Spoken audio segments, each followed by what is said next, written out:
दोस्तों, हर तरफ मुकेश अंबानी के बेटे की शादी के चर्चे हो रहे हैं। उन्होंने अपने बेटे की शादी में करीब 5,000 करोड़ रुपए खर्च करने के साथ साथ बड़े बड़े सुपरस्टार, फिल्म इंडस्ट्री के अभिनेता, परफॉर्मेंस क्रिकेटर्स आदि को बुलाकर शादी में चार चांद ला दिए। अगर मुकेश अंबानी की कुल संपत्ति की बात की जाए तो इनकी कुल नेटवर्थ 11,700 करोड़ यूएस डॉलर है। अब यहाँ पर सबके मन में यही सवाल आता है कि मुकेश अंबानी एशिया के सबसे अमीर आदमी तो हैं, लेकिन इन्होंने इतना पैसा आखिर कैसे कमाया?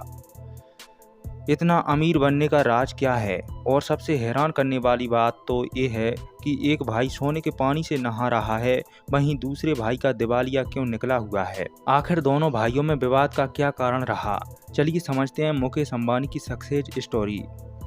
दोस्तों, मुकेश अंबानी की सक्सेस स्टोरी उनके पिता धीरू भाई अंबानी से शुरू होती है। वर्ष 1950 में मुकेश अंबानी जी के पिता धीरू भाई अंबानी गुजरात से यमन चले गए थे। उन्होंने करीब 8 सालों तक इंपोर्ट एक्सपोर्ट के एक कारोबार में क्लर्क की नौकरी की और इस कारोबार को करीब से समझने की कोशिश की। और करीब 8 सालों बाद यानी कि वर्ष 1958 में धीरू भाई अंबानी वापस इंडिया आए और उन्होंने इंडिया आकर एक बिजनेस स्टार्ट किया जिसे रिलायंस कमर्शियल कॉरपोरेशन नाम दिया गया। शुरुआत में उनकी ये कंपनी सिर्फ मसालों की ट्रेडिंग में काम किया करती थी। इंडिया से मसाले खरीदकर उन्हें अफ्रीका जैसे मसाले की आवश्यकता वाले देशों को एक्सपोर्ट करते थे। धीरूभाई अंबानी ने लगातार इस बिजनेस को फॉलो किया, किंतु धीरूभाई अंबानी के दिमाग में कुछ और चल रहा था। उन्होंने सोचा कि इंपोर्ट एक्सपोर्ट तो चल ही रही है, क्यों ना मैन्युफैक्चरिंग बिजनेस में कदम रखा जाए। वर्ष 1966 में उन्होंने रिलायंस टेक्सटाइल के नाम से एक और कंपनी लॉन्च कर दी। उस वक्त कॉटन पर इंडियन सरकार की तरफ से काफ़ी महंगाई थी। इसी दौरान धीरूभाई अंबानी ने कपास की बजाय सिंथेटिक टेक्सटाइल का इस्तेमाल शुरू कर दिया, यानी केमिकल प्रोसेस के जरिए कपड़े बनाए जाने लगे, जिससे वह न केवल सरकार की पॉलिसी से बच गए बल्कि कपड़े सस्ते होने की वजह से उनकी कंपनी मार्केट में ज़बरदस्त इजाफा हासिल करने लगी। उनकी कंपनी इतनी कामयाबी हासिल कर गई थी कि बड़े बड़े इन्वेस्टर्स और आम पब्लिक भी उनसे इन्वेस्ट करने लगे। धीरे धीरे रिलायंस इंडस्ट्री इतनी कामयाबी तक पहुंच चुकी थी कि 1987 में क्रिकेट वर्ल्ड कप का टाइटल स्पॉन्सर भी रिलायंस के पास ही था। अब यहाँ पर एक चैलेंज ये था कि धीरूभाई अंबानी को टेक्सटाइल इंडस्ट्री चलाने के लिए पेट्रोकेमिकल्स दूसरी इंडस्ट्री से खरीदने पड़ते थे। इसीलिए उन्होंने अपना पेट्रोकेमिकल्स बिजनेस स्टार्ट करने का इरादा किया और इस तरह रिलायंस पेट्रोलियम इंडस्ट्री में भी उन्होंने कदम रख लिया। वर्ष 1986 में धीरूभाई अंबानी का स्वास्थ्य बिगड़ने लगा तो उनके बेटे मुकेश अंबानी और अनिल अंबानी उनके बिजनेस में उनकी हेल्प करने लगे। जब तक धीरूभाई अंबानी जिंदा रहे, दोनों बेटे उनके नीचे मिलकर काम किया करते थे। लेकिन वर्ष 2002 में जब धीरूभाई अंबानी की मृत्यु हुई तो एक नई प्रॉब्लम सामने आ खड़ी हुई। धीरूभाई अंबानी ने अपनी जायदाद के डिवीजन के बारे में किसी को कुछ नहीं बताया था।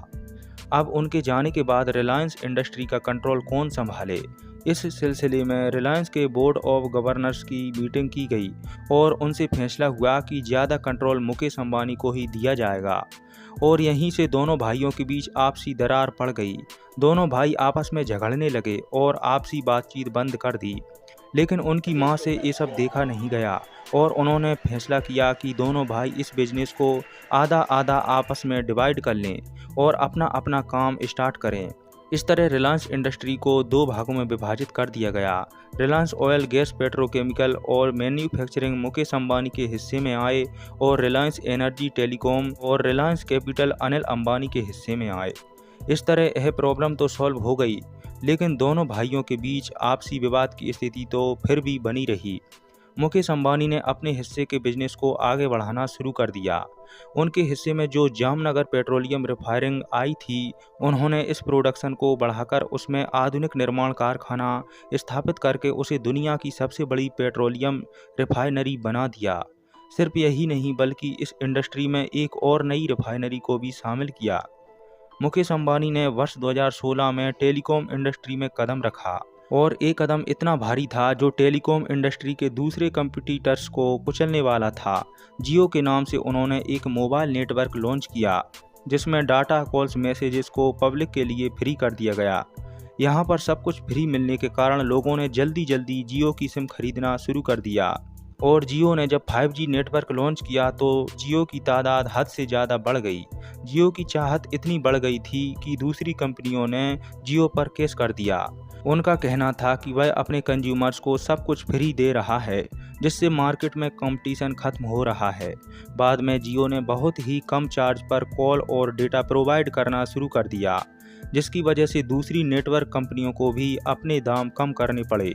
इस तरह मुकेश अंबानी की सफलता के नतीजतन आज यानी 2024 में उनकी कुल संपत्ति 112 बिलियन यूएस डॉलर है। अब इधर एक तरफ तो मुकेश अंबानी के पास पैसे की कोई कमी नहीं, उधर दूसरी तरफ उनके भाई अनिल अंबानी आज उनका दिवालिया निकला हुआ है। एक्सपर्ट का मानना है कि अनिल अंबानी ने जल्दी तरक्की पाने के लिए एक स्कीम अपनाई, जिससे वह अपने कारोबार को जल्दी आगे बढ़ाना चाहते थे। लेकिन इस स्कीम में उनके खर्चे बढ़ गए और जितने उनके खर्चे होते प्रॉफिट उससे कम ही मिल पाता, यानी कि प्रॉफिट ना के बराबर मिल पाता, जिसके नतीजतन आज उनका दिवालिया निकला हुआ है। तो दोस्तों, इस तरह मुकेश अंबानी यानी कि एक भाई तरक्की की चोटी पर बैठा हुआ है और वहीं उनका दूसरा भाई एक तरह से मानो बर्बाद हो चुका है। तो उम्मीद है कि आपको अच्छी तरह step by step Mukesh Ambani की सक्सेस स्टोरी समझ में आई होगी। तो वीडियो को लाइक करिए, शेयर करिए और चैनल को सब्सक्राइब कीजिए, ताकि आपको प्रत्येक वीडियो, प्रत्येक जानकारी और ज्ञानवर्धक वीडियो सबसे पहले मिल सके। जय भारत भूमि।